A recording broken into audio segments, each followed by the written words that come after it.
Well, hello, hello. Hey, everyone. How are you doing? Hopefully, everyone's doing fine. I see my screen is a little messed up. I could have sworn that I checked it before I joined. So let me just quickly take a look into what's going on in here with my screen. Yeah, this is the one. That's much better. I like it. Alrighty, so welcome to the first office hours held on this stream. Hope you'll enjoy this. So for those of you who are watching on YouTube, feel free to join the Discord channel because I'm live there. And if you want to join and if you want to ask a question, you can go to the Livestream channel. And there's this stage channel, and I believe you can ask a question. I believe you can like raise your hand and ask a question. I can let you on stage, and we can talk. If that's not something you are up to, then I have prepared, or rather, you have prepared some stuff that I would be talking about, because we got a lot of things on going on in the what is it in the channel, and I need help channel. Lots of stuff I haven't really answered, so I think I should be I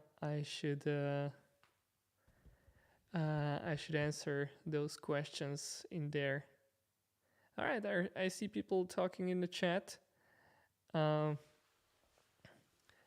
yeah, I can answer some questions. I see Daria asking about mutation testing with Cypress, but I think I would need some more context in order to answer that correctly. Do you want to hop on stage, or would you like to just write into the chat? On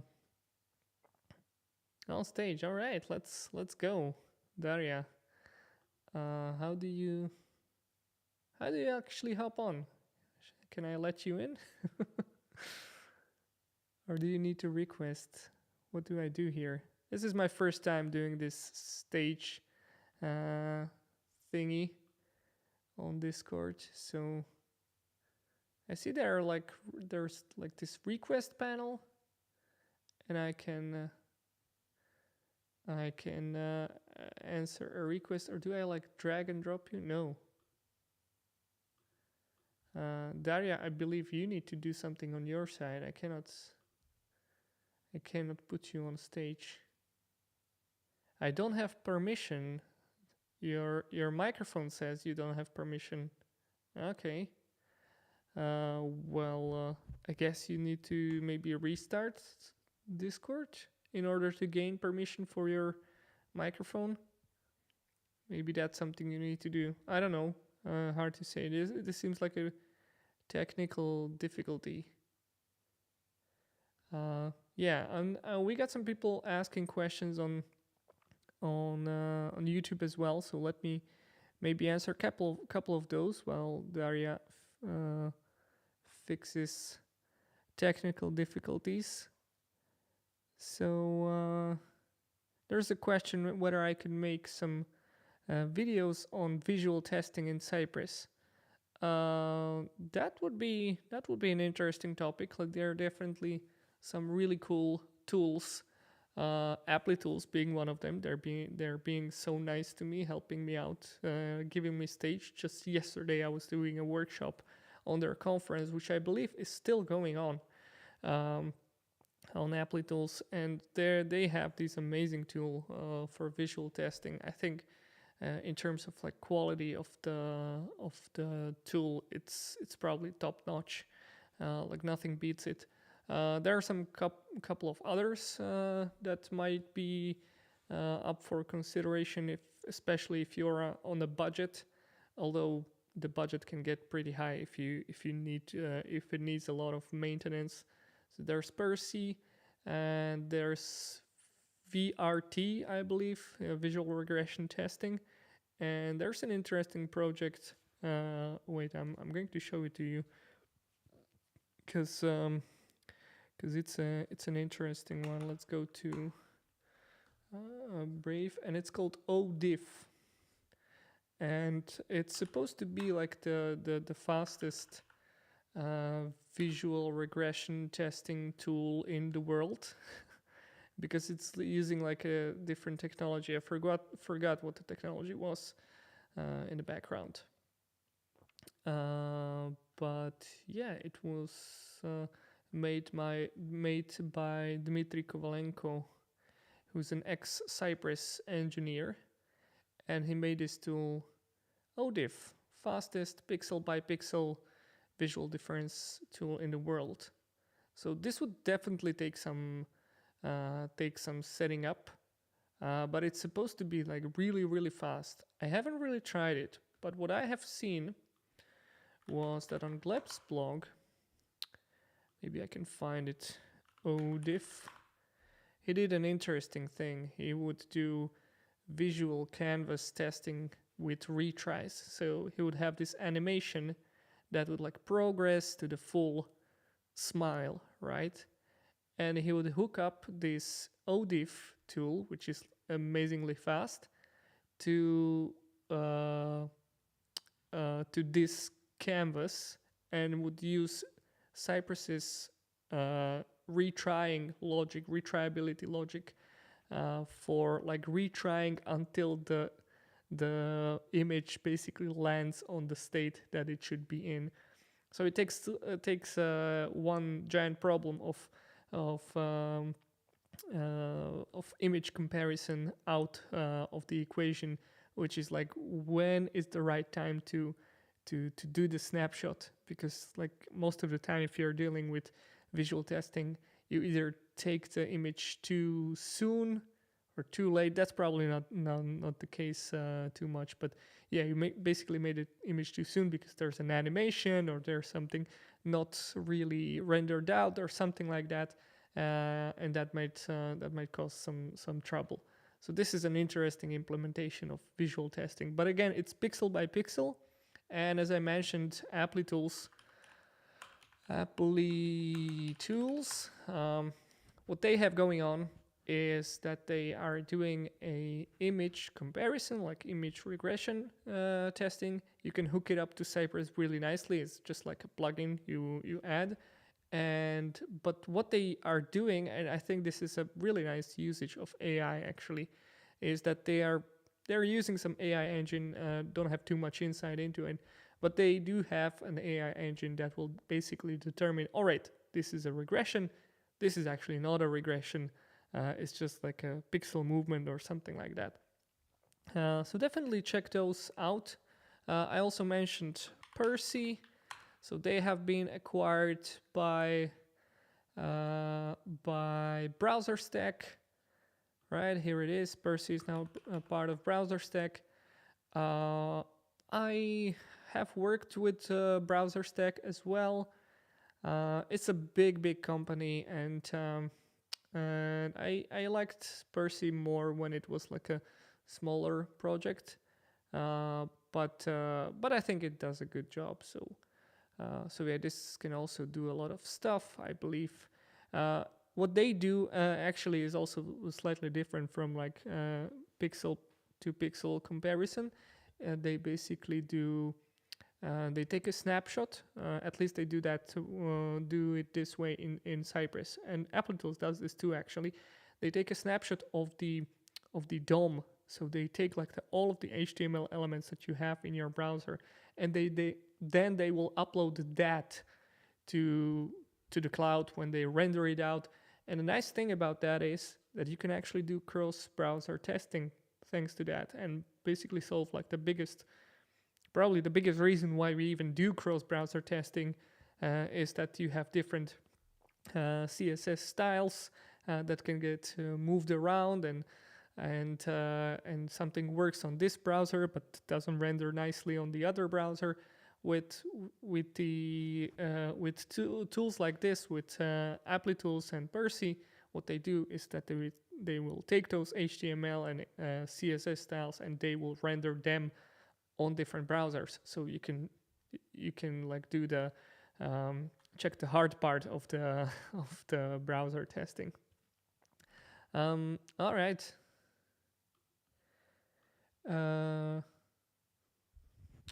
Oh, not a good quality over here on Discord. Oh, that's too bad. Oh, that's a really bad quality. Well, Discord, you got a minus point from me.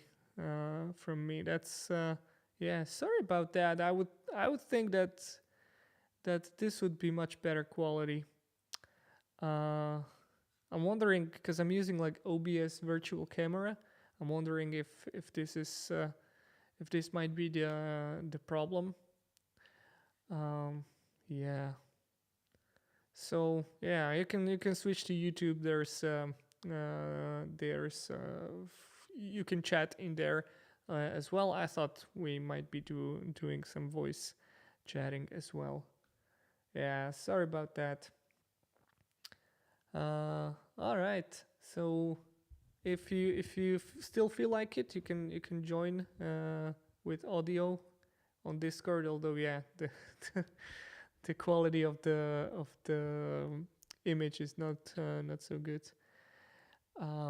But yeah, then again, I guess I'll be answering questions from YouTube as well, because they're flowing. Another question that we got here was, oh, that's not a question. Previous stream with Gleb was amazing. Thanks for the content. Keep going. All right. Yeah, thank you. Yeah, that was a good stream. I like that one. I had a couple of snippets out of that. So yeah, they're shared on YouTube, but you can watch the whole thing on YouTube as well. So yeah. All right, let's take another question. Oh, second question. Do you think Cyprus may be losing part of competition to Playwright? Tried it recently and pretty amazed. To be completely honest with you, yes, I think that may be happening.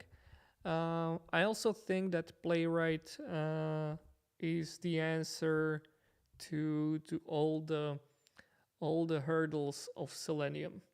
And I think if you have been doing Selenium for 5 years or many years before, and you want to translate to some tool, you would be having easier time with Playwright than with Cypress, because it's a different approach. So historically, as far as I understand, what's been going on with the test automation world, you would have this WebDriver protocol. You would have this golden standard for all of the browsers, and what you wanted to do is to create one script to rule them all, and basically talk to different browser drivers to drive the automation of that browser. So basically, what you would be doing with Selenium is that you would be automating the browser and basically trying to emulate the behavior of the user. So in essence, what's happening is that you are doing sort of a black box approach to testing, which some people might argue that this is the way to go, right? With you're not really it doesn't really matter what's going on on the inside. What matters is the user, and we should make sure that that the user is that the user behavior is covered end to end, right? That's the goal. So Playwright, what it does, it also automates the browser. So if your philosophical approach to testing is to do this black box testing, I think translating from Selenium to Playwright will be easier. So I think Playwright is definitely taking part of the whole test automation tools competition. I think it is doing that Selenium is actually taking much bigger hit than Cypress, though. Another way of how you can look at it, there's this nice page, npm trends, where you can sort of look at different tools. So this is an interesting one, because if you take a look at Playwright, and then take a look at Cypress as well, this basically shows like the usage. So we're looking at downloads, right? Because we could be looking at some other stuff. For example, stars. Playwright has actually surpassed Cypress in stars. It has much more stars than Playwright. So that's an interesting thing that some people like to point out. The fact is, stars are not really like the best indicator of showing what's going on, and I don't think they even predict anything. But I've been in this business not for that long of a time to be able to tell. I'm not an expert. But what's interesting, if we take a look at the all time and how that graph goes, is that these tools basically been created like with just a 1 year difference. So Playwright is backed by Microsoft. Cypress is backed only by VC fundings, as far as I know, and it's doing pretty well. So I think like, to be completely honest, I'm not like that afraid about Cypress, and I think they have been on a really good path last year with the updates they have been doing. Like Cypress version 10 was a great step forward, and as far as I know, it has been like the version 10 was a couple of months, if not years, in the making. It was a huge change, and it unblocked so much stuff that it basically created this whole new wave of Cypress testing. Obviously, there's component testing, which is a big thing, but also with like the updates that are coming into Cypress, they're being like really much more regular. Like every other week, we have a minor update, and then sometimes we get major updates once a month or once every 2 months, 6 weeks. I don't know. Haven't been really taking tracking how much changes they were, but like up until version 10, those updates were like very occasional and not many big things were happening. Whereas with Cypress version 10, we got CY origin, CY session. We got complete rewrite of retriability and querying, and those have been huge. By the way, if you haven't updated to version 12, you should definitely do that, because the change is significant. Like there have been some breaking changes, which is like not nice, and I get that, but the change in stability is impressive, and it's really good. Like the way they have changed how you query and retry querying of commands is great, and I love that they have made that change. It's been a really big flaw in Cypress as a framework, if I can boldly say so, and it's good that this has changed. Yeah. All right.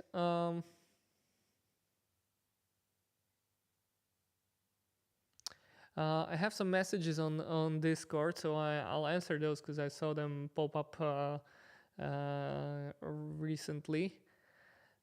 So Jason, who's not Jason, is asking the idea of black boxing, I guess, black box testing. What do you think of the problem of testing the whole airplane When testing too big of an application, it could be problematic trying to do black box testing. Testing the whole airplane like a building is like a building an airplane and then testing it in the air. What if you want to try new wings, new engine, etc.? It's an interesting analogy. I think I am kind of guilty of doing the mistake of trying to. Maybe I wouldn't use the analogy of testing the whole airplane, but like the saying, when you are a hammer, every problem looks like a nail. So, and sometimes it's a fingernail, right? And the the problem with too much end-to-end testing is like the pyramid, right? The testing pyramid, and how you should sort of do lots of unit tests, and then end-to-end tests you should do sparingly. Um, I think with tools like Cypress, they're kind of it's an interesting replacement of the tool, and you can do quite a lot. And there was a period of time in my previous job where we would do lots of end-to-end tests. We would basically rely on Cypress with like everything. We didn't even have unit tests, but we would rely on end-to-end tests. That was fine for a period of time.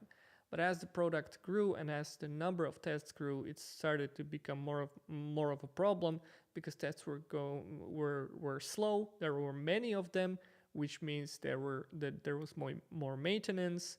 More tests were starting to fail. More tests were flaky, etc.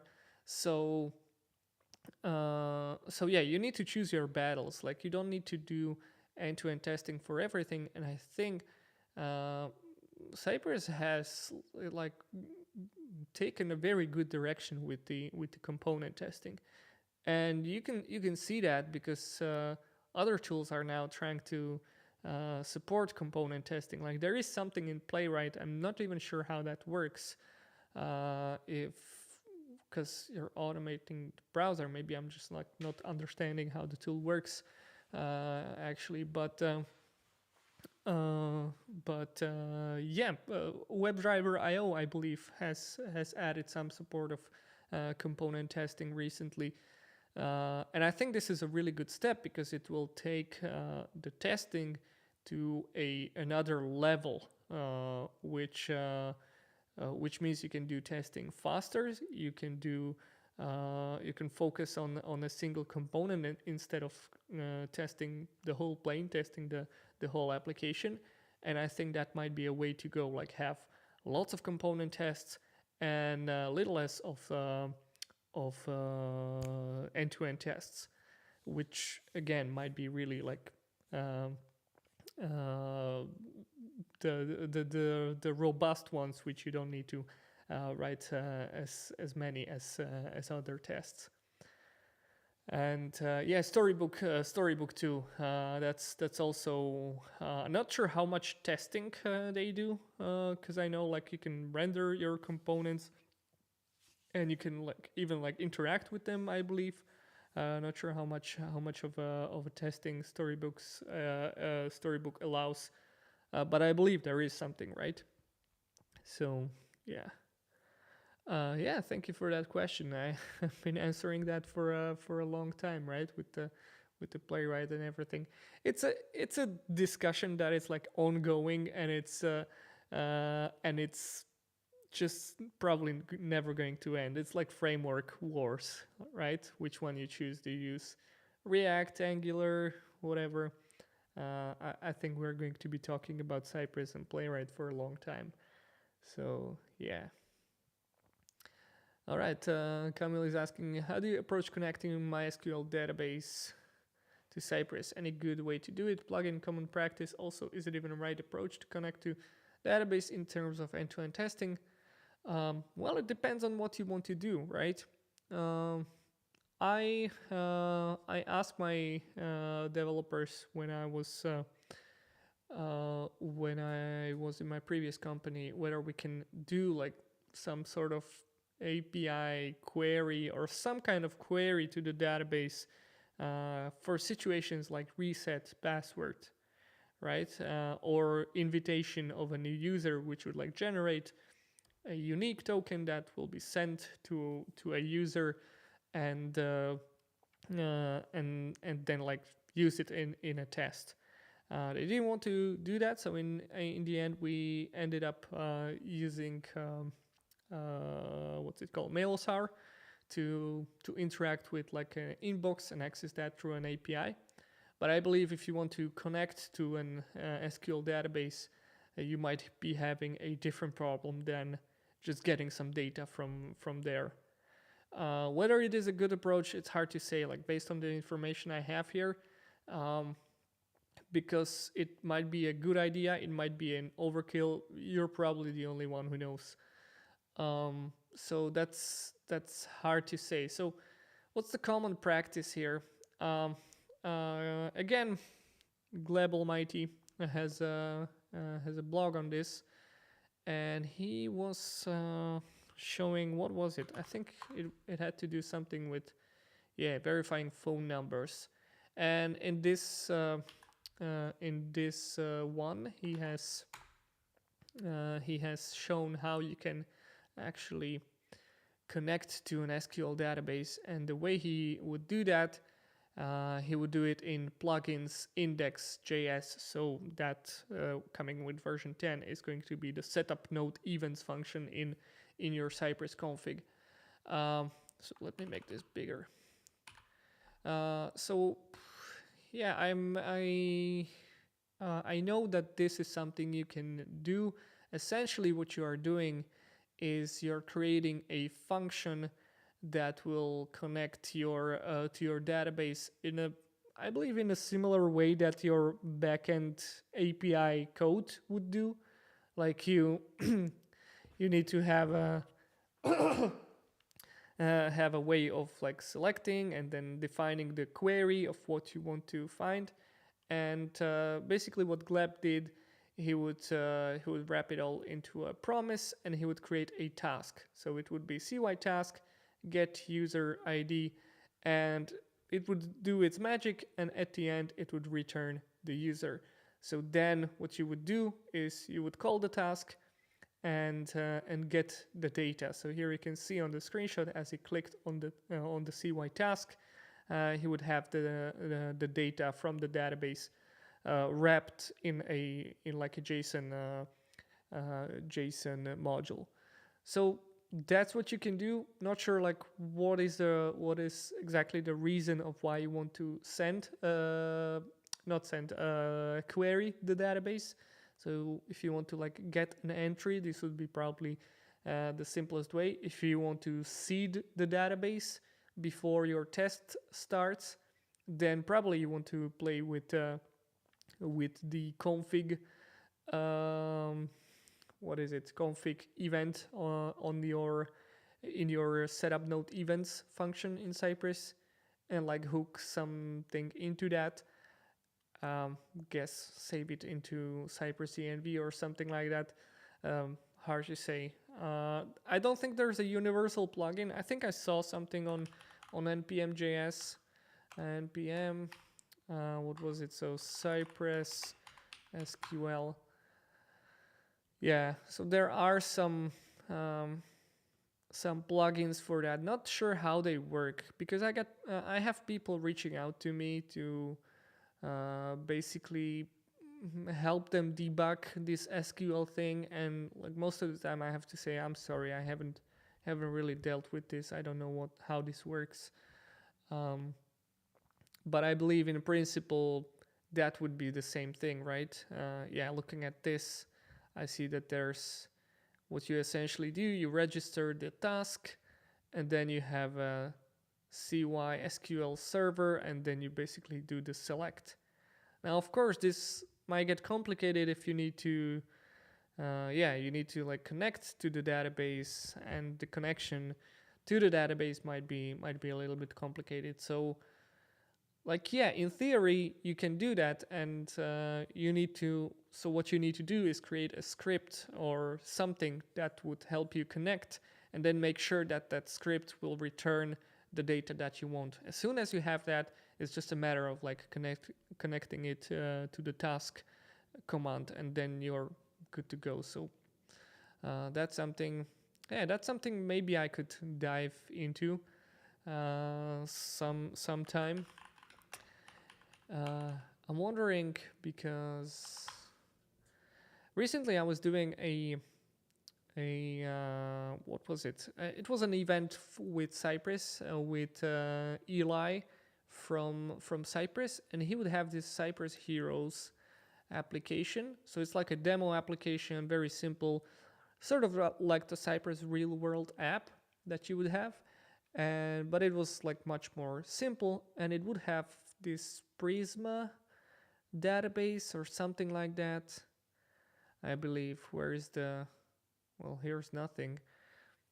I thought there would be, oh, here's the server Prisma. So I don't know what Prisma is. Like it's some sort of database. Not sure if it's like closer to SQL database or some other type of database. But in his Cypress tests, wait, where was it? In Cypress config TS. Not here? Okay, maybe. Oh wait, this is a server. Let's go to the top level. And on the top level, client, maybe in the client, Cypress config TS, I guess in here. Okay, create hero, delete hero, where are those? Support data. So let's go up, and I wanted to show you, because he was doing some connecting to the database or something with the database here. Wait, what was the, data, TS. All right, so what he would do here, he would like install the Prisma client, right? So he has this Prisma database in the application running on the basically running the backend. And what he would do, he would use the same client as you would use when you are building your API. So essentially, you are creating your own API endpoint here, and he would like create a function that would call whatever you need from the database and then return that. So this would be the script, right? And the only thing extra done here would be that you would hook it to the task, right? So on task, create hero, delete hero, and these would essentially connect to the database and do something on there. So yeah, you can do that. All right, that was a that was a long answer, right? Okay. Yeah, so keep those questions coming. This is fun. What are the most important features you are wanting from Cypress? That's a good question. I want the dashboard to be better. I think so. When I had Gleb on this live stream, he would create his own solution for like running your tests in parallel, and he's like a big open source guy. So the way he contributed to Cypress ecosystem is just amazing. So the fact that he has created something like this, although it is like biting into Cypress business model, I kind of understand why that might not be like a bad thing. And like Cypress cannot really defend against that, right? Because it is open source. You can create plugins and you can create your own solution for like competing with the Cypress dashboard. And it's going to happen, right? So what needs to happen for Cypress is that they have to deliver like the best dashboard there is. The problem with the problem I see with Cypress dashboard as being like the main business driver is that when you are trying to implement Cypress, you can do it from scratch. That's kind of easy, and then Cypress dashboard is like a natural evolution to running your tests, right?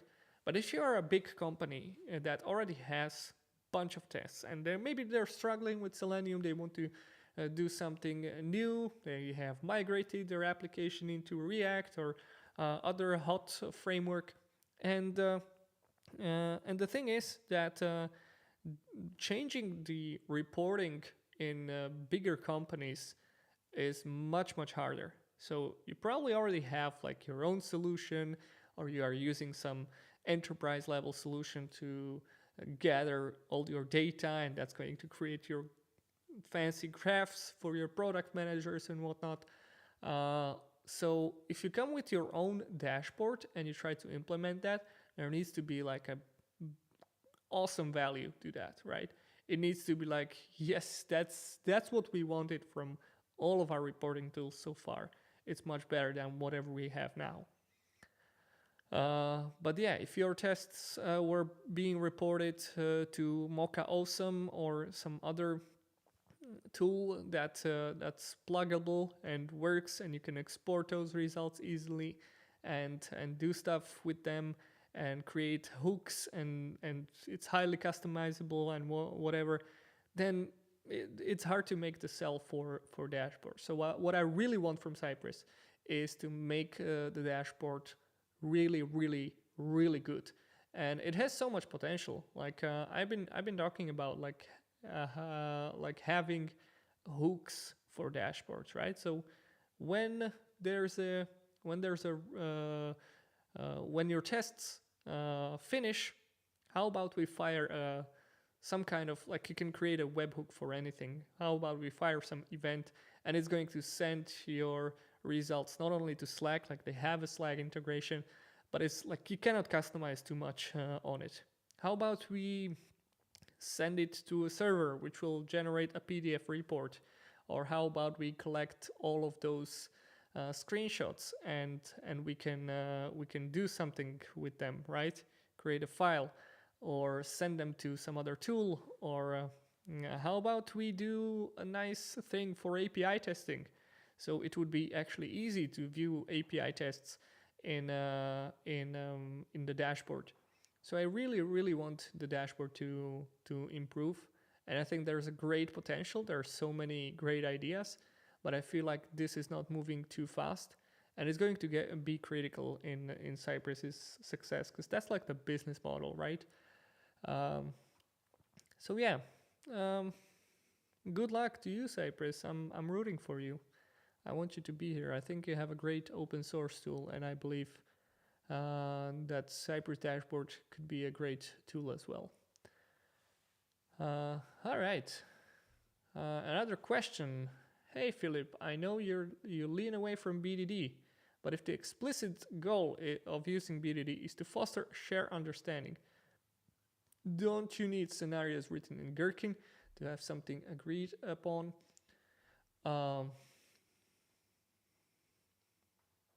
That's a good question. I like it. I like how it challenges my views. When I hear BDD, I don't always imagine Cucumber, because the BDD stands for behavior-driven development, right? So if we're developing tests, that means our tests should be behavior-driven, right? I always thought about tests as being behavior-driven, because the sole reason we would put any kind of automation in place in my previous company would to get rid of the fact that we had like this 15 scenarios we would test manually before every release, and we want to get rid of that. We wanted to automate that because it was annoying, it took time, and we knew that could be something we could automate. So I think what BDD has brought, and there's a great value in that, is that they brought focus on behavior. And that's a good thing. That's great, right? That's what we want. So if the question is if the explicit goal of BDD is to foster shared understanding, the way I understand BDD is that the goal of BDD is to focus our efforts on the behavior. So I think we're maybe like splitting in in the opinion on what is the goal. But let's say, okay, let's say for a moment that the goal of BDD is to foster a shared understanding. In that case, yeah, you need to increase visibility into your tests. You want to make sure that your tests are readable, that someone outside of the person that wrote them will get an understanding on what they do. If that is the case, yeah, then I understand the appeal of using Cucumber, which provides this syntax of like given step this, when, then step, and then something, right? And I kind of like that because it implicitly says copies a pattern which I really like, and that's arrange, act, assert pattern. The problem, maybe why I'm leaning away from Cucumber is when I see like a day-to-day implementation of that, where it's never those 3 steps. It's never given, when, then, but it's also given, when, then, and then, when, then, and then, and it goes something like that. And then in that case, I think it fails on the mission of like fostering a shared understanding. And that's like that's something that is probably the main, not the main reason. It's one of the reasons why I have been criticizing this approach. So like when we are talking about understanding, like you could the way I prefer arrange, act, assert instead of given, when, then is that arrange, act, assert tell you exactly what each part of code should be doing. The given, when, then, when you say when, it doesn't really specify whether that is a context, some things that's supposed to be arranged, or it is an action. If you know the definition, and if you know that, or you have a consensus in your team that when always means an acting of some step, then good, right? Then you have succeeded in that goal. But yeah, you have to like define which step is which. Another like problem, and this was like the main one, right? With the Cucumber or the gherkin syntax, if I may be more precise, is that it is focused on behavior, but the fact, but the thing is with Cypress, and I'm really talking about just about the context of Cypress. So I'm not talking about other frameworks here. If you have so in Cypress you have CY requests, and we just had a question about database, right? Where you can seed your database or do something with the database. When you are arranging your test, you're not doing that as a user. So you can log in, and you can log in programmatically. That's not something that a user would do. Also, you cannot put given I have sent multiple requests to my API, right? Which I'm probably like I'm stretching a little bit, but the thing is that the Cypress framework allows you to do quite a lot of stuff, and I feel like the gherkin syntax is not sufficient enough to like cover all of the possibilities. So we have intercepts, we have requests, we have seeding of the database, we have different stubs, we have component testing now, right? So this is not something you can fit into, and I fit into like the gherkin syntax. And just in a couple of last weeks, I have been witness of like I had a couple of people reach out to me that would either try to cram their problem into the page object model um, model or to the Gherkin syntax, and it just wouldn't go. Like the solution was right there in front of them, right? Uh, but it just wouldn't work with this framework, with the page object model and the Gherkin syntax. I can't remember what it was, but I think we have been dealing with like an condition situation, and I think one situation was where it was like I want to have a page object and I want to have a condition inside it, and I was like, all right, so why do you want to have a condition inside it? Because there's a thing that can appear or not, right? And I was like, all right, so what determines the appearance or hiding of the thing? Do you know what's happening in there? And a typical example of that would be cookie message, right? We all have them on our sites. So there are so many people like, hey, if the cookie message appears, I want to accept it, but if it doesn't appear, I just want to proceed. Well, the thing is, like, my first question is, when does the cookie message appear? Do you know what's happening? Why would it appear and why would it not appear? If you get an understanding of what's happening there, you can maybe solve the problem much easily. But then it wouldn't fit into the page object model or to the Gherkin syntax, because what you would need to do is to set the cookie before you open the browser. And to which step would you put the set cookie command? And do you want to like condition your command to have different scenarios of like, given I open page or something? Probably not using it right now.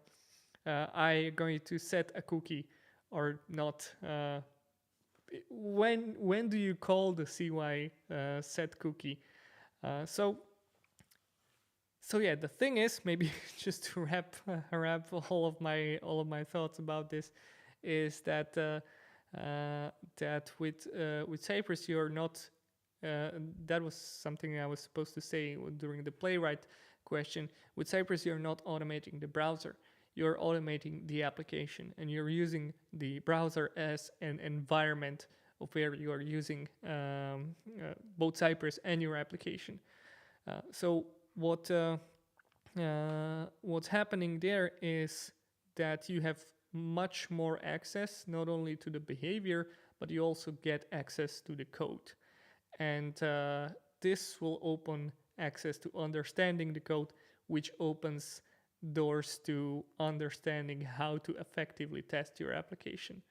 And if you get to a code coverage, that's also a very interesting idea, and it's an interesting thing to see if you are writing your end-to-end tests and then try to get a code coverage from how much code did those tests cover.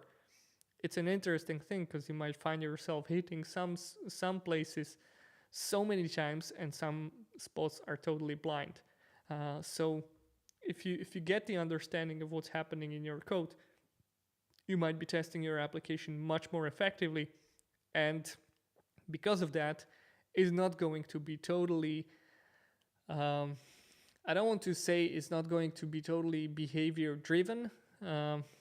But maybe there's part of truth in that, but you can. What this will do is it will give you a good insight into what behaviors you should automate and into how much of a depth you need to go to different scenarios. So yeah, that was a really good question. Thank you for that. Another question we have here, Philip, other than popular front-end frameworks like React, Angular, is it possible with Cypress doing component testing for CMS tools like Adobe AEM CMS? I don't know. I really don't know. But as far as the component testing goes, on the blog, where was it? Component Framework Definition API. So this is something that came with the latest version of Cypress. Is that Cypress was basically providing you with different frameworks and providing you everything you need in order to do component testing, because in component testing that's slightly different from end-to-end testing. In end-to-end testing, it doesn't really matter what framework your test is written in, but in component testing it matters a lot. So before that, Cypress was the one providing you with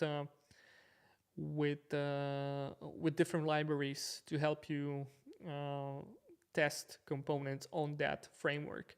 But now they have sort of opened that, and you can write your own framework definition. So you can create your own definition of framework. So in theory, the answer to that question should be yes. Since I don't know what that tool is, what was it? Adobe what? Adobe AEM CMS web content management. Okay, so it's like a web content management, all right. Okay. I don't know. I don't know. Like I thought I would get some more insight, but I don't. So yeah, the answer I wanted to give you, you can now define your own framework and set up everything you need in order to write component tests. So in theory, the answer should be yes, but I don't know like 100% of how would that work for this exact framework you're mentioning. Okay, another question. What are some solutions for reporting currently? I'm trying to push Mocha Awesome report as GitLab artifacts and GitLab page. Well, there are tons of reporters you can use. I think the Mocha Awesome is doing a pretty good job in terms of like the open source reporting tools. I heard about Report Portal, something like that. I guess someone was asking about this, like how to hook it up into Cypress. And I don't know, like this one I opened because I thought it would be like really easy, but I think you need to like create some Docker image and do like a complicated setup in order to just make it work. So I ended up not diving too deep into that. So that's something that's out there, and what are the others? I don't know. Like I would probably go to npm and do Cypress report. Just try to see what's out there. So we got SonarQube, Slack, multi-reporters that enables you to write, like send results to multiple reporters. I believe that's also mentioned in the documentation. JUnit report merger, terminal report. Yeah, I've been mostly using the Cypress dashboard. We had that in our previous company, so that worked well for us. So yeah. All right.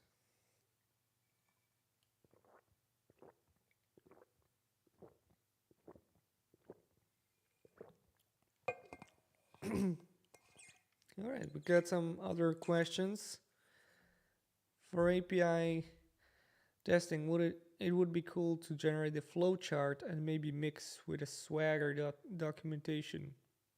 I wonder what you have in mind when you are mentioning the flowchart. Like, how would that look like?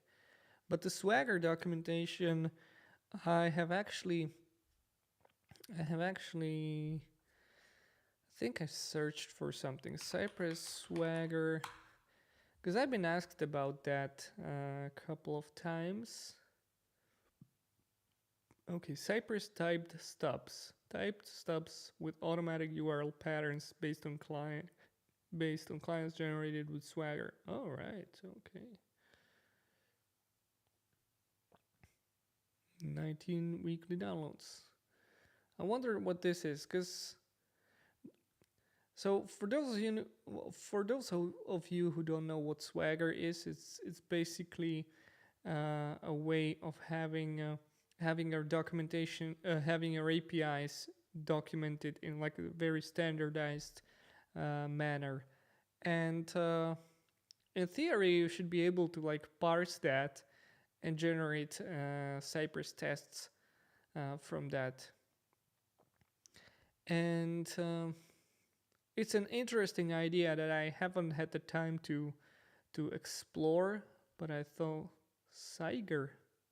Okay, getting fancy with the names. So CLI tool generates boilerplate for API testing with Cypress IO and a Swagger IO file. Sounds like an interesting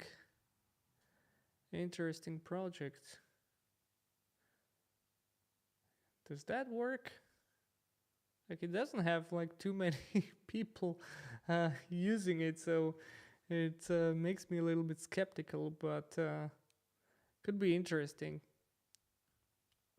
CY Open API, boilerplate generation with testing Cypress IO out of the Swagger IO. Again, like an interesting thing here. Oh wait, this is the same thing. Well, who's the original author then? Oh, and it points to the Cyger. That's a really weird name, by the way. Okay. So yeah, it's like more or less an idea to have a flowchart for the API message sent, that response, and that HTTP code, and highlight the branches covered by tests. Okay, so you'd have like a couple of flows, like authentication, and then with that authentication you call a resource, and then you patch that resource or update that, and then you delete that or do something like that. Right? Yeah, I guess that would be interesting. So yeah, we answered the Swagger questions. Regarding readability, what do you think about gleb solutions to use MD files and include the test.js inside so it's readable?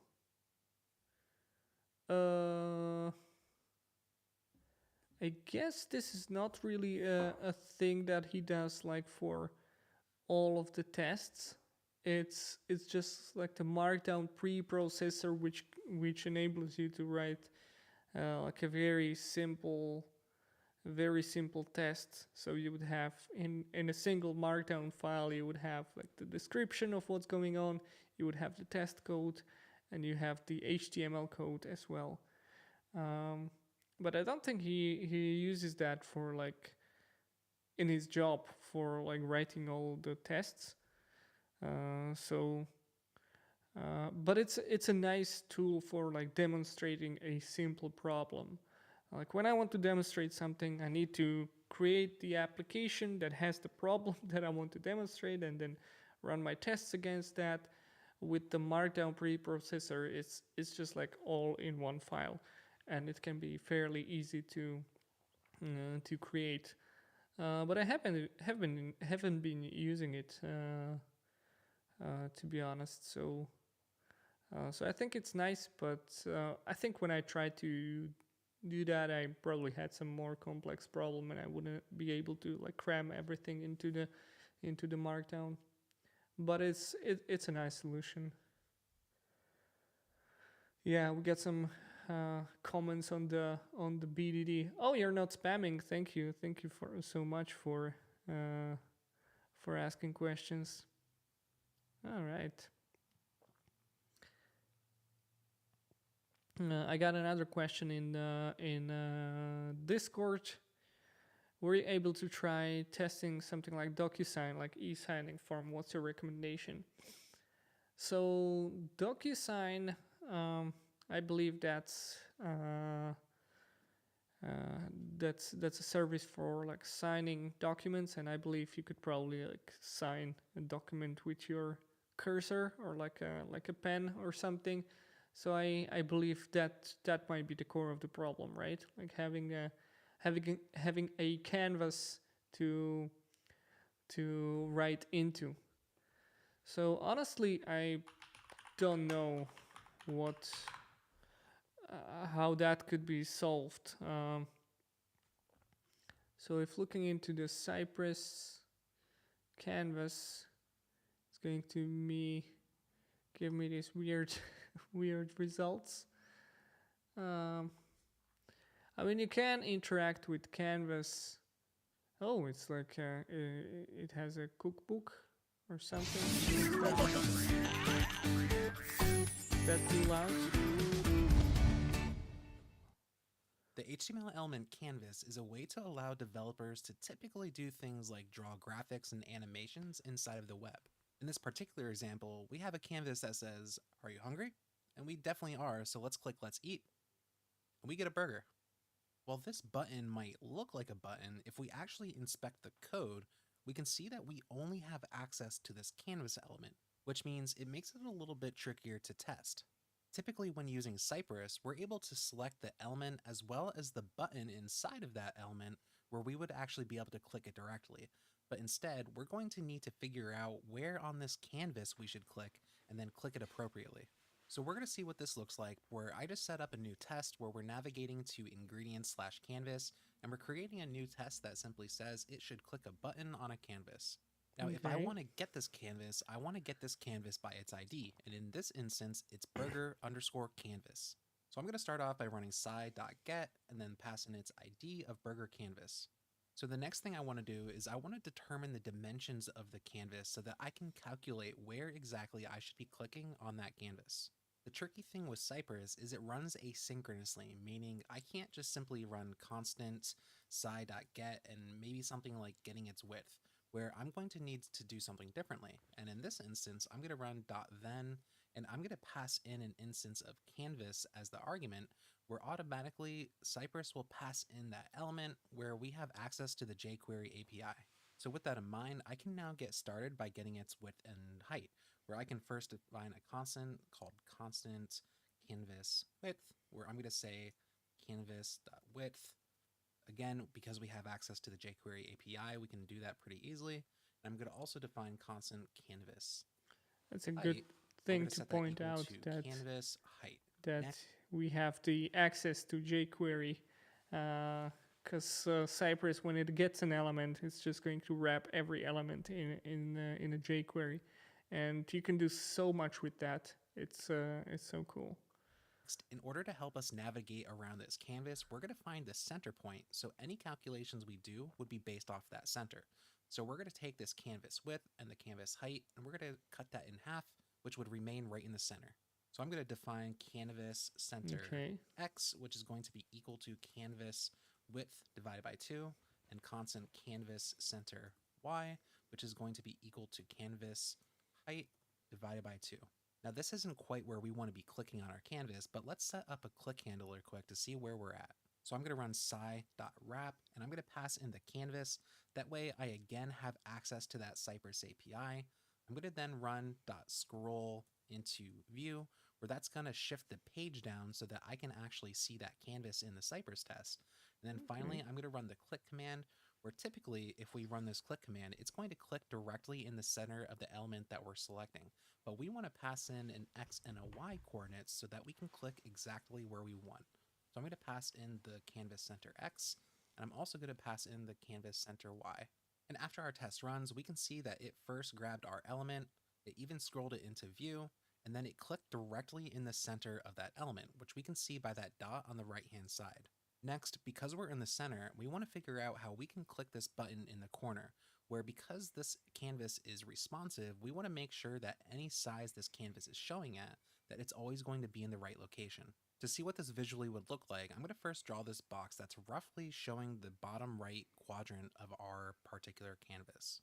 Now, we could probably make a rough estimate of what that would look like, but we have an easier way of how we can dissect this quadrant so we can actually see where we can dynamically click in this box. Oh, I'm If I curious first about dissect that. the width of this by 3, I can see that after 2 segments, I'm going to be already in that x-axis of where the button is at.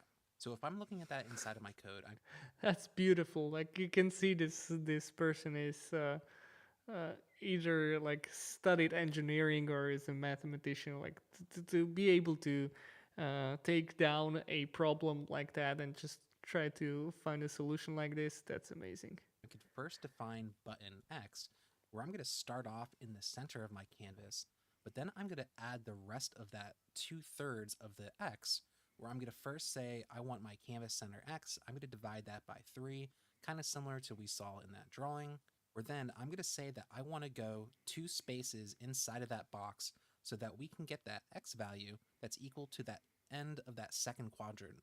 And to test Beautiful. that this is working so far, we can get this button X, and I'm going to swap it in for my canvas center X, and let's see what this looks like. We can see that when the test ran, we can go down to our click, and then we can't see it exactly overlaid on top of the button, but if we look at that right dot on the right side and we hover back and forth over this, we can see that it's in that 2/3 quadrant, where if we were down in the right y-axis, we would definitely be clicking on that button.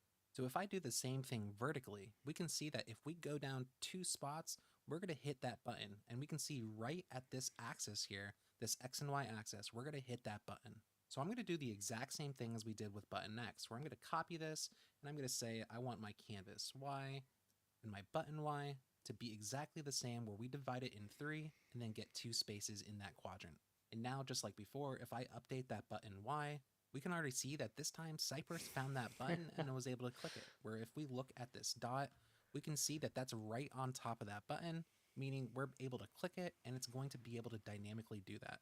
To prove that this works dynamically, we can see that if we use the side.viewport command and we pass in a string like iPhone X, we can see that inside of Cypress, it loaded our canvas page in a size of an iPhone, where it was still able to find that button and click it dynamically. But we still have one issue with That this is test, great. where we I can't love actually this. validate that this clicking of the button worked inside of the canvas. Similar to actually clicking the button, we don't have a way to grab this element and make sure that it loaded properly.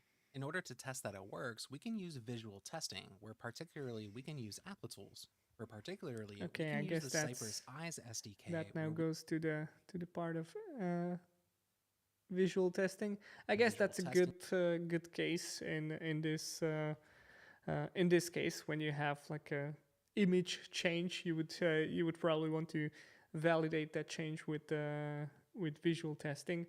But I love the solution. Like it's so nice. Let me just post it into the chat for you to see.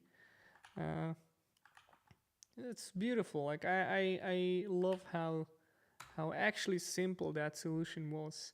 Um, so I guess to like answer the question that was initially asked about the canvas, is that yeah, you can totally do that, and I guess the writing a um, a signature might be more complicated, because not only you would have to click, but you would actually have to drag, and you might need to do something like you might need to use uh, trigger command to like drag your cursor around something, then lift it off, depending on how complicated of a signature you want to create. But yeah, this was an elegant solution, and I think that yeah, someone asked like you might want to have a fixed viewport side for when running a test like this, but I think he wrote that solution really nicely, where he wouldn't really go for the exact pixel, but he would go for ratios, right? Just divide that by 3, then multiply that by 2, and that would scale to any solution. So I think that was a good way of solving that problem. So yeah, one more question from Daria in Discord. My question is it possible to do mutation testing in end-to-end testing? Are there some library I found? Cypress mutation example. Do you have experience? I don't think I have experience with mutation testing. To be completely honest, I don't know what that is. I may know about mutation testing, but I don't know what that is. So, okay, mutation testing using Striker. So this is something that Gleb did. All right. So Striker. What's a Striker? Striker mutator. Kill the mutants. Okay. Supported mutations for JavaScript. Striker is pure mutation testing framework. Striker.js getting started. What does it do actually? Usage. Let's go to usage. Striker command. Oh, so it would do like run those same tests, but like with some kind of mutation configuration. Console npm run build. Concurrency. Okay, let's see what the example was about. So mutation Striker. Okay, sometimes Striker can mutate code causing ESLint to trip. Okay, so this is like the repository, and we have the Striker configuration JS. Reporters, progress, mutator. I still don't think I understand what this is doing. Like what kind of mutations are we talking about? Introduction. What's mutation? Bugs or mutants are automatically inserted into your production code. Oh, okay. Your tests are run for each mutant. If your tests fail, then the mutant is killed. If your test passed, the mutant survived. The higher the percentage of mutant kills, the more effective your tests are, and it's that simple. Still confused? Why not take a look at our example page? So let's do that.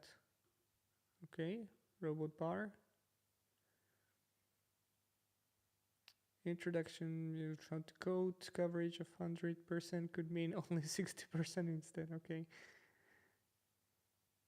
Robot bar is a small application to demonstrate mutation testing. It actually has a fair number of unit tests, okay. When we wrote this application, we didn't even try our best to write bad tests. We just focused on code coverage and didn't practice test-driven development. It turns out it's straightforward to write bad tests. That's true.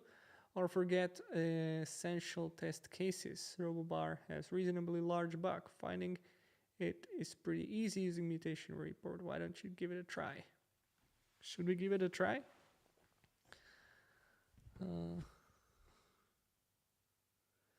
Can you find the bug? I thought you were going to show it to me. Robobar website. So it has like, okay, a couple of submit order. Okay. So that's what it does. Well, let's do that. Let's try it out, because I'm curious. I don't know what mutation testing is and how that does work with Cypress. We can do the first one now and then the second later. So let's do code robo bar example. Okay, so what was the next thing?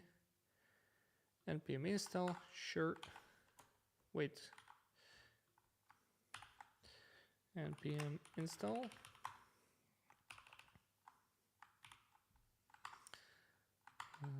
What's next? npm test coverage report. So we first need to do coverage report, I guess. Review code coverage, or is that for just like a demonstration? NPM test. Okay, everything is 100% covered. Okay, cool. So now let's run npm test mutation. Found 13 files of 44 files to be mutated, instrumented 13 files. Okay, so now it's broken, but let's take, so we got a report here. Let's take a look. What's the report about? Can I open it? Okay, so now we got a nice report of mutation score. We got tests, okay, components, place order, killed, survived. It's kind of killed, survived. Covered by 4 tests, yet still survived.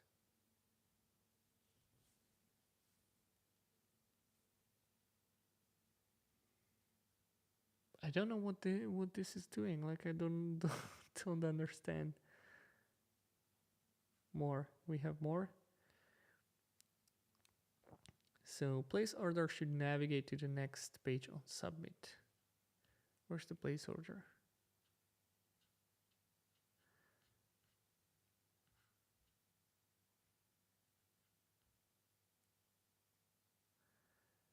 Oh, we are in the place order component. Should navigate to the next page. Oh, that's line 31. Line 31. It should, wait, hey, don't close. Covered by still, block statement. So place order should navigate to the next page on submit. Oh, those are the tests that are testing that. And what has it shown us? Like I don't really understand what this is doing. Got a runtime error. So I know it's working like directly with the code, and is modifying the app a tiny bit with bugs and checks if the current tests can catch them. Sure, but what is the modification? How does it work with the modification? And oh, I see now. Okay, so now I see the mutations. Then I finally like I wasn't sure like what am I looking at. And so if you do minus, then it will survive. Okay. Yeah, please look into Discord. Sorry. Will do. Sorry. Oh, you invite to speak. Great. Let's speak. Hi. Hey. Can you hear me? Yeah, I can hear you. Awesome. Great to have you. Yeah, cool. Yeah, I sent you an example. I would expect like if you have a Cypress test where you have like get some element and you say it should be visible, that after the mutation you have something like should not be visible, and you actually expecting that your test should fail, and if it not fails, it means that your test is written wrongly. So okay, so it actually mutates the test itself instead of. I think it's different approaches, I guess, but I would expect that it changes the assertion that you have to like opposite, you know. All right. Okay. Now I'm clear. Now I get it. Now I get it. So let's take a look in here. npm install. What else? npm run test mutations. So it's actually going to package JSON. npm run test mutation. It's going to do striker run. And that's going to change my Cypress code? I don't know if the example from Gleb is doing this, but Okay, let's That, see. that. Let's see. I'm curious.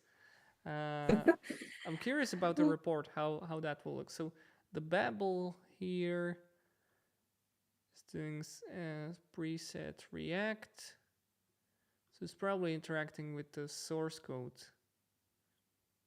So we got the application in here. We got some tests. What's in here? Adding to do, removing to do.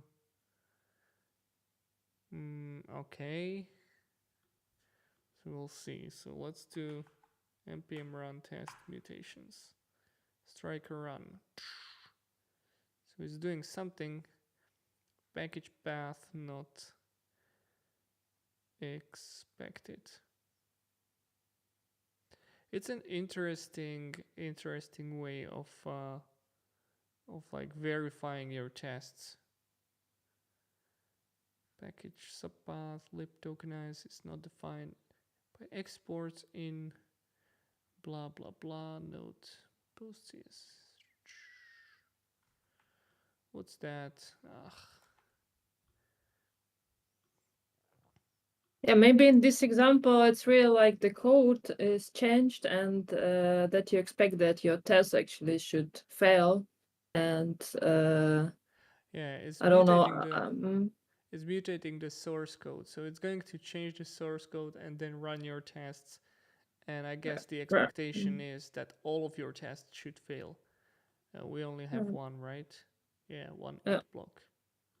Okay, because I actually was interesting in like some kind of library that not changing the code but changing the Cypress test itself, the assertions, you know, because sometimes I do it like manually that I'm changing my Cypress test to be sure that I wrote a good test. And it would be just great if it would be like some library that can do this for me, so I don't need to change it like in 20 or 30 tests. Yeah. That's that would be cool actually. I like that. Like, yeah, but I don't have experience with that. I haven't been doing such a thing, but I remember like it was very long time ago when I heard about this concept, and I completely forgot that this is even a thing.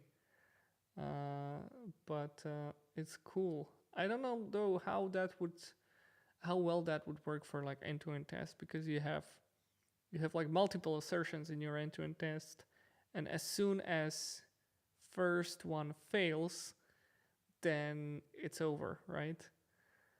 I mean, probably it could be good enough, but I'm thinking it might be interesting to maybe combine that with the soft assertions that Gleb was working on, because he would have this plugin that would do soft assertions, and but I don't think it works anymore because of all the changes that have been done in, I believe, Cypress 11 or something like that, or was it Cypress 12? Could be Cypress 12 actually. He would do, yeah, Cypress soft assertions. I wonder when that's, whether that's still a thing. Oh, here it is. Soft assertions. Warning. Does not support retries. Warning. Works with Cypress version 11. Yeah. So, yeah, is there an issue opened for that? Issue number 1, the array of length.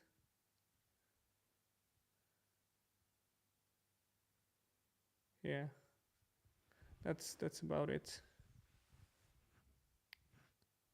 All right. Well, thank you for bringing that up. But yeah, I'm wondering. You made me curious. I'm going to ask about this probably. It's certainly an interesting way of doing your unit tests. I wonder if this could be something that could be used for component tests, because they are smaller, right? And that could maybe make make it better or more sense to use something like that. All right. How can you run tests in multiple environments? Someone asking is in the chat. Is there any config or tags to use? Well, that's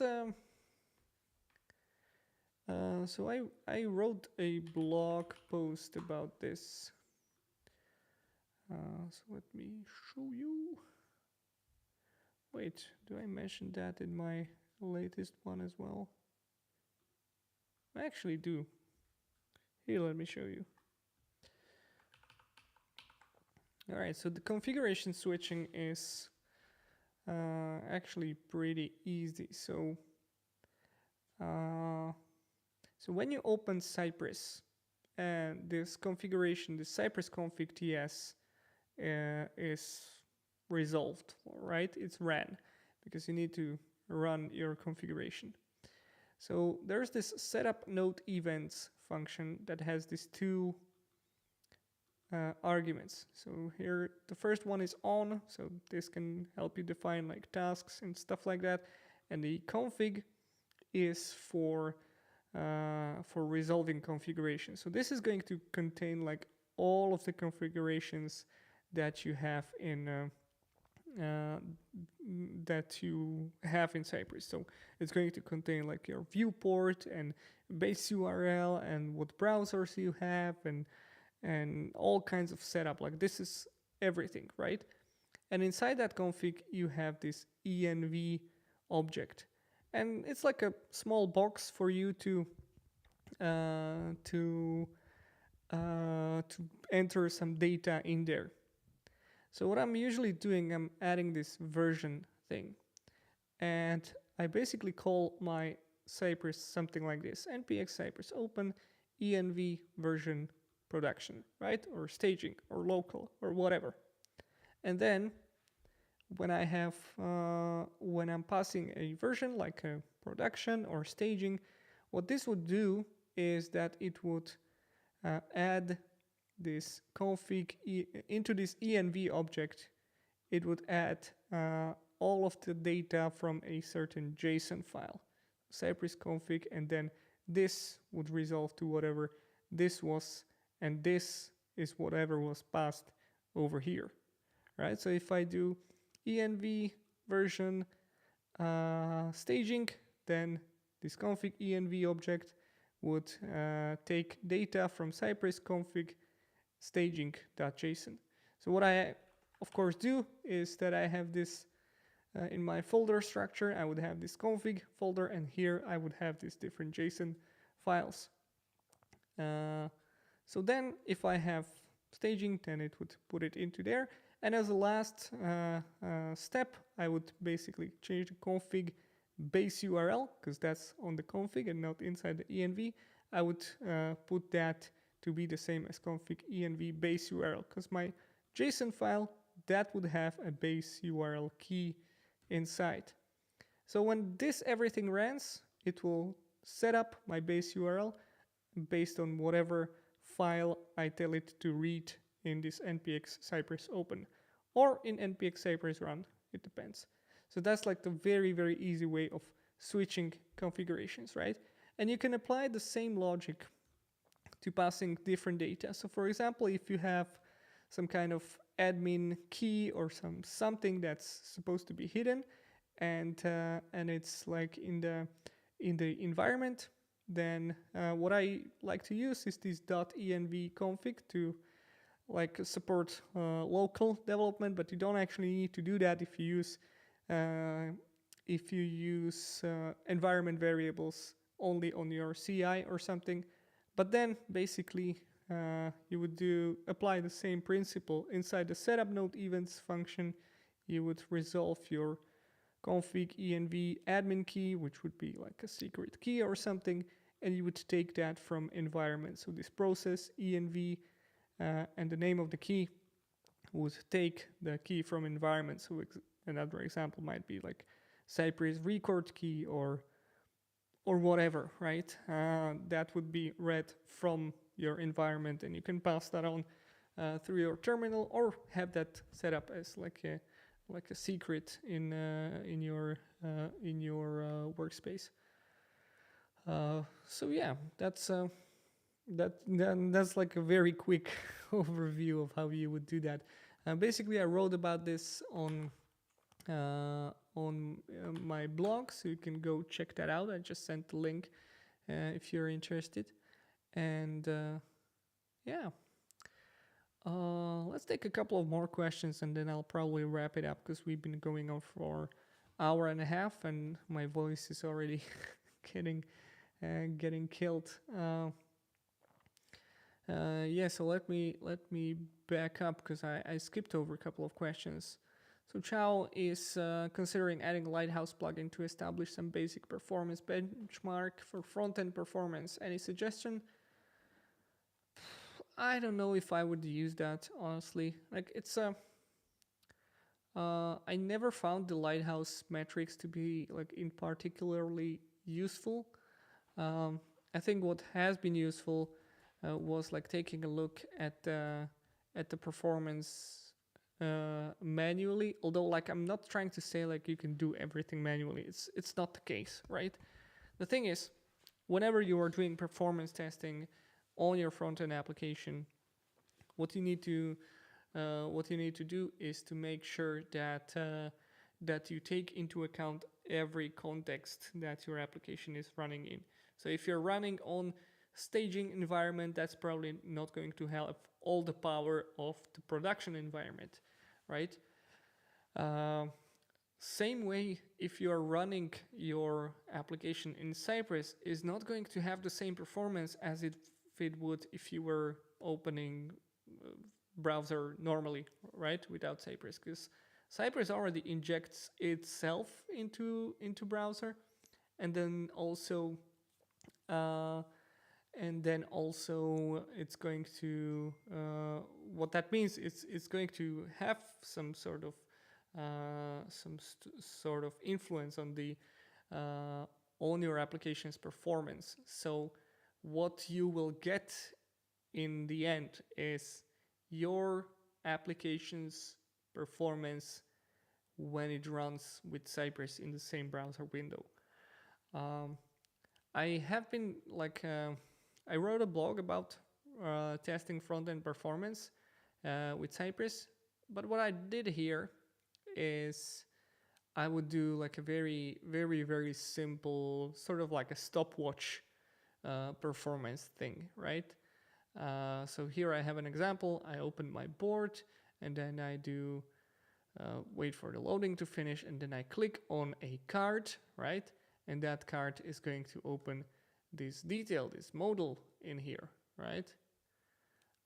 So what I would do is to add this window performance, because you have a performance thing on your window object, and then I would add a mark, so start the stopwatch, right? And then when the window is already open, so when I do shoot card detail, that's the modal window, should be visible, then I would basically again do the performance, invoke measure, so I'm like hitting stop on the stopwatch, and yeah, I get the number. So that will get printed out into the console, and I have the duration, so I can do something with that, right? So I can test that, whether that is less than 200 or something like that. That's something you can do. I have abstracted that to the custom command, so it's measuring performance like with the stopwatch. It's different from Lighthouse. The Lighthouse is going to give you so much more numbers, but again, I have tried it. I haven't found it particularly useful.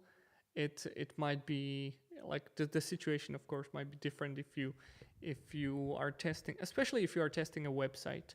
If you're testing a single page application with like an authentication flow and whatnot, then I don't think those Lighthouse metrics are in particularly useful. for websites it can be, right?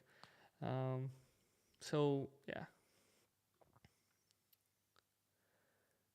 Okay, we got some other questions, so let me just do a lightning round.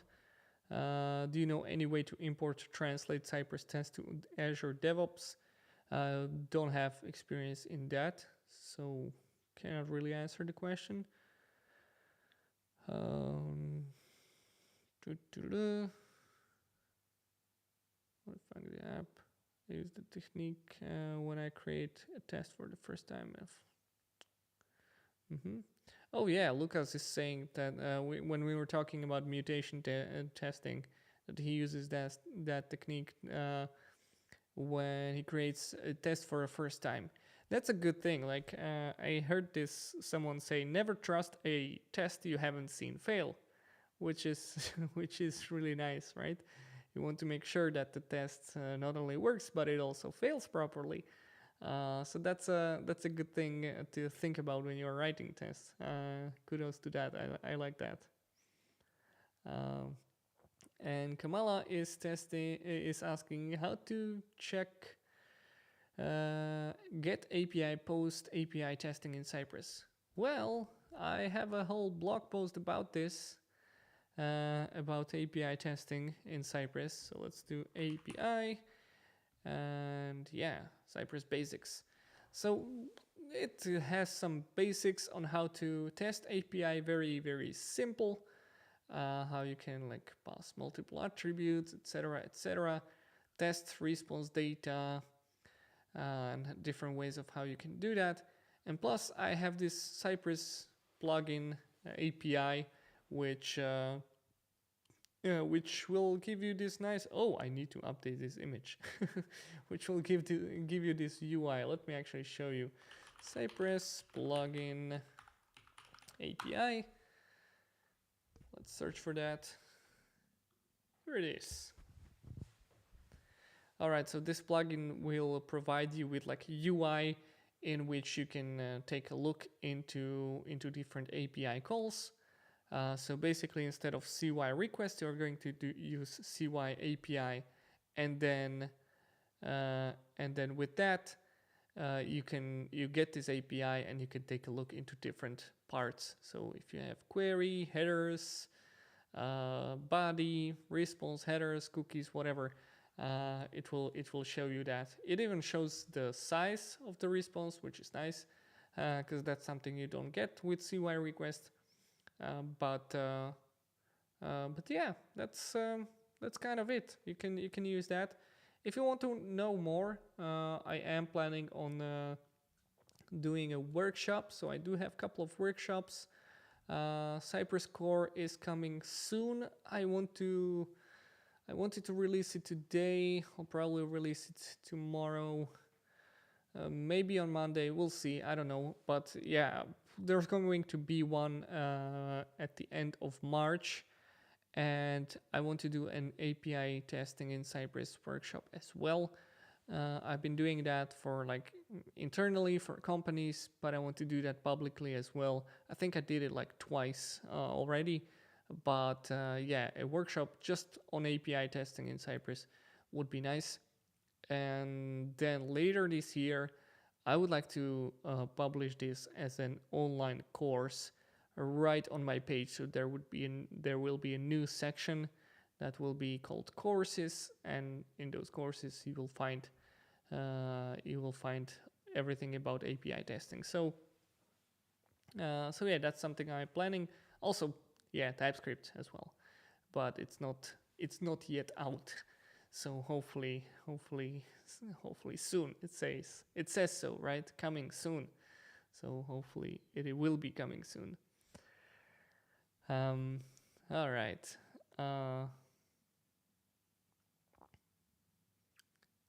Yeah, I guess that's about it. Sorry, I see someone in Discord asking if I would be able to talk about database seeding. I talked about that a little bit, like connecting to the database at the beginning of this stream. So the whole stream will be available on YouTube. If you're watching on YouTube, then you know that. For those who are on Discord, it's going to be on YouTube.